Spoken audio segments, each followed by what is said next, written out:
Well, Jim and Paige both had to quit school because of the help support the family. So I never went to, just to partway through the 10th grade. Yeah. Yeah. We started fishing at that age. Commercial, yeah. When I was a little kid. Back then, if he was big enough to stand up to the bar, you could go in there and buy a drink. Can you recall any landmarks about the area? May or may not something. Like, what were your favorite things? Like, I don't know, like what do you remember growing up you like a lot that may not be there now? Well, right over there where Catcher's is, there's a place they called, the people who lived there were called Pikes, and they were racing people from Chicago or something. Maypo, yeah. And they bought these big old outboard motors down here and would race them around. Yeah, but most all these boats now, it's got them big motors on made as much time as they're racing boats. Do you guys ever recall in your old high school, which is now our school, a car being brought up to the second story? Yeah, it was they put it up on the... You didn't play any part in that by chance, did you? Do you know who did? I don't know, I think I was about in the 7th or 8th grade, and I think it was an old Austin or something they put up there. Forget who it was. Yeah, because we heard about that today. We're trying to figure out how they got a car in the second story, and I was hoping maybe you guys can tell us how, like step by step. We used to smoke in class, and then we'd have the cigarette on the string. Somebody come along, you'd put it out the window. Yeah. That's pretty good. That's pretty good. I want to have a cigarette. I'll try that. Of course, back then you didn't have any air conditioning, so the windows were all open. Two of my people that taught me in high school are still alive. Fred Marksman and his wife, Marguerite.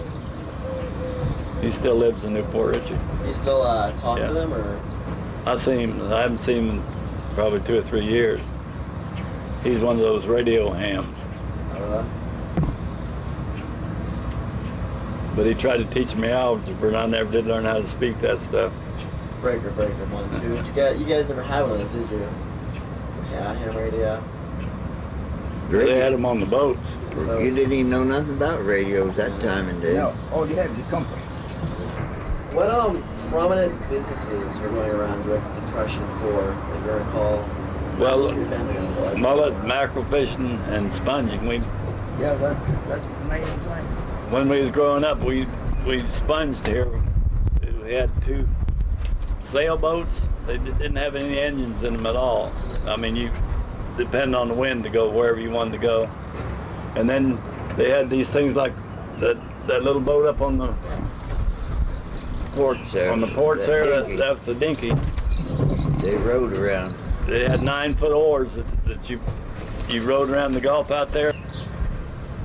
You guys bring your own food. You didn't pay for it. How much? Well, I can't tell you how much food was, but Mother had $5 to buy our week's groceries. So you can figure out it was very cheap. Yeah. We'd have now you go to the store, you get 2 bags at $50, $60. Yeah. You guys got like bucket loads of food, didn't you? We never went hungry, no.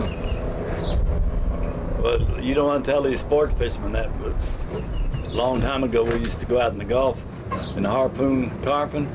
I don't know whether you ever seen the water fire or not, but at night there wasn't any lights in here then.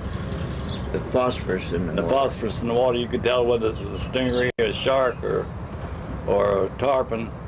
And these tarpon came in real close to the shore back then. Sometimes it'd be 100 in a bunch. Yeah.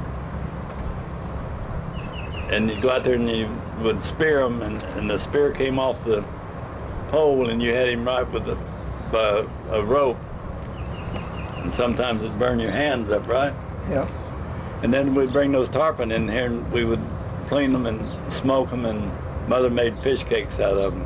Can you tell us what a family meal was like, and Mother always put good food on the table 3 times a day. However, she did that back then. You didn't have the choices of the foods that you have today. But she would always put on there, and everybody sat down and ate at the same time. And we had some old man that came down here, and there was a golf course across the river there, Gene Sargent's golf course. He just fenced the whole thing in and homesteaded it and got it for nothing. he had always had 2 or 3 cows there that he milked. Well, he would bring us milk in the morning and the evening. Mother would feed him for breakfast and supper.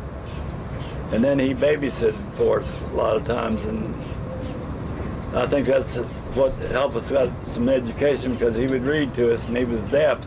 So you never went to sleep while he was reading to you.